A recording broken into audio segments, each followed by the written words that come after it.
Jika orang Hindu mengucapkan Om Swastiastu, jika agama Buddha mengucapkan Namo Buddhaya, jika agama Kristen mengucapkan Shalom, sudah sepatutnya kita umat Islam mengucapkan Assalamualaikum warahmatullahi wabarakatuh.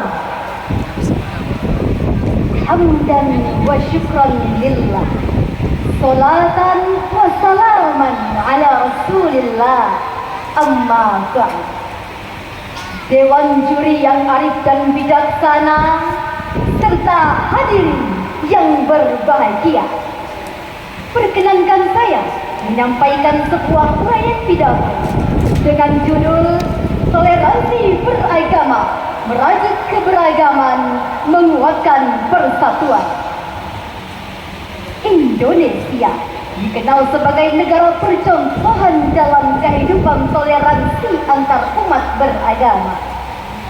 Hal ini terbukti pada saat diadakan konferensi internasional yang diadakan di kota Vatikan, Roma, yang dihadiri oleh seluruh tokoh dan pembesar agama dunia. Bahkan Paus kedua pun mengatakan, Indonesia meskipun terdiri dari beragam suku bangsa, bahasa, adat istiadat dan agama, namun hidup dalam kerukunan dan keramah tamahan. Sungguh sangat membanggakan, bukan?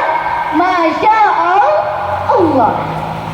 Namun sungguh sangat disayangkan, kekaguman dunia internasional tersebut kini tinggal kenangan.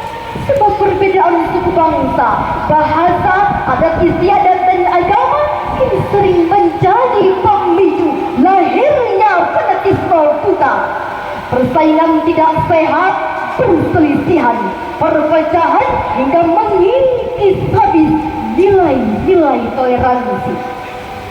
Kita justru mirip dengan sebuah data yang diliput dari Pusat.id, di mana kasus intoleransi di Indonesia terus meningkat dari tahun ke tahun. Hadirin percaya, pada tahun 2023 tercatat sebanyak 546 kasus intoleransi. Pada tahun 2024 melambung tinggi sampai 662 kasus. Mulai dari kasus pengeroyokan mahasiswa Universitas Pamulang yang sedang beribadah hingga tak berdaya.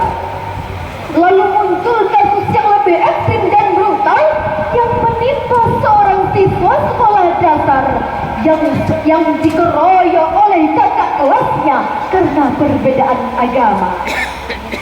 Apa pendapat teman-teman sekalian? Apa pendapat hadirin sekalian? Jujur saya akui, mendidih rasanya darah ini menyaksikan berbagai kasus menimpa negeri ini. Maka dari itu hadirin yang dirahmati Allah, tugas kita hari ini adalah memastikan gelar negara percontohan ini tidak luntur. Maka Allah menjawab dalam Al-Quran surah Al-Kafirun ayat 1 sampai 6. A'udzu billahi minasy syaithanir rajim. Bismillahirrahmanirrahim. Qul ya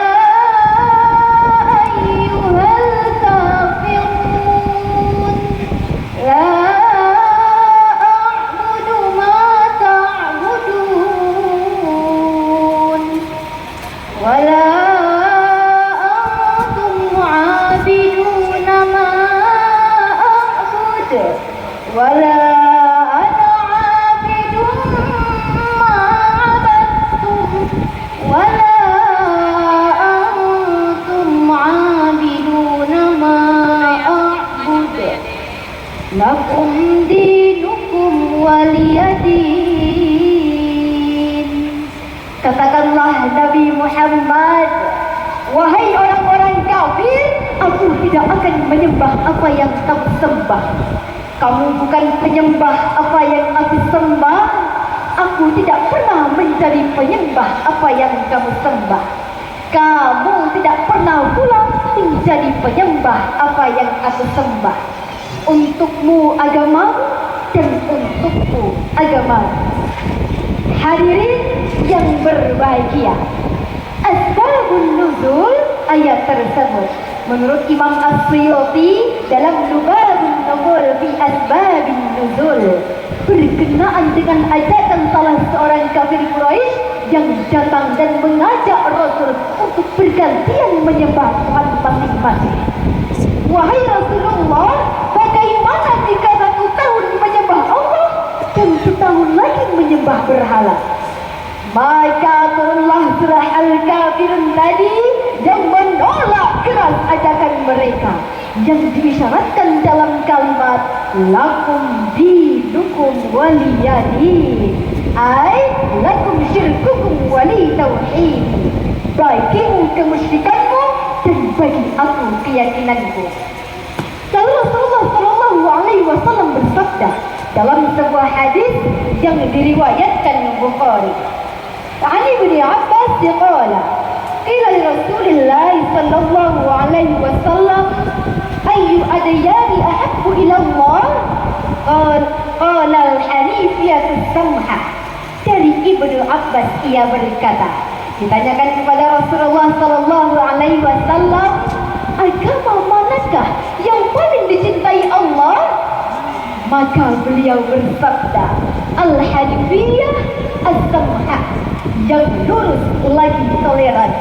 Hadis riwayat Bukhari. Ini artinya hadirin, kita wajib menghormati ruang ibadah mereka. Jadi kalau masalah ibadah sudah diatur dalam Undang-Undang Nomor 29 Ayat 2. Negara menjamin kemerdekaan para umat untuk memeluk agamanya masing-masing dan beribadah sesuai dengan agama dan keyakinannya itu. Sudah jelas hadirin bahwa di Indonesia kita terdiri dari beragam suku bangsa, agama dan bahasa. Bahkan agama kita saja memberikan kebebasan untuk umat agama lain untuk beribadah sesuai dengan keyakinannya dan mengakui hak mereka untuk beribadah. Kita bebaskan mereka beribadah dengan tenang, kita pun beribadah dengan tenang. Setuju? Alhamdulillah. Hadirin yang saya muliakan, toleransi sejati tumbuh dari iman yang kuat. Orang yang benar-benar beriman kepada Allah akan menghargai kehidupan orang lain, sebab ia sadar bahwa semua manusia adalah ciptaan Tuhan yang sama. Allah menegaskan dalam Al-Quran surah Al-Baqarah ayat 256, Bismillahirrahmanirrahim. La ikraha fid-din. Tidak ada paksaan dalam agama. Islam tidak pernah memaksa siapapun untuk beriman. Karena iman sejati lahirnya dari iman yang kuat, bukan dari tekanan. Dengan demikian hadirin, Islam mempunyai konsep yang jelas dan tegas dalam masalah kehidupan beragama. Dalam masalah muamalah kita boleh bertoleransi, tapi dalam masalah akidah dan ibadah, Islam dengan tegas mengatakan sekali la ilaha illallah sampai tetes darah penghabisan pun tetap la ilaha illallah, tiada Tuhan melainkan Allah. Oleh karena itu hadirin, toleransi beragama sangat penting untuk menciptakan kedamaian, harmonisasi, saling menghargai di tengah perbedaan yang kita miliki. Maka hal yang harus kita lakukan adalah yang pertama, menciptakan kerukunan antar umat beragama dengan saling menghormati dan menghargai. Yang kedua, memperkuat persatuan dan kesatuan bangsa dengan menghargai setiap perbedaan yang ada. Dan yang ketiga adalah menjunjung tinggi nilai-nilai kemanusiaan untuk membangun hidup harmonis dan sejahtera. Dari uraian yang telah saya sampaikan, maka dapatlah saya tarik sebuah kesimpulan. Mari sama-sama kita bangun Indonesia. Agama-agama lain kita rangkul. Untuk apa? Untuk memajukan Indonesia, memajukan Indonesia dari keterbelakangan. Jangan karena perbedaan agama kita terpecah belah, jangan karena perbedaan suku kita terpecah-pecah. Mari kita bersatu karena kita Indonesia.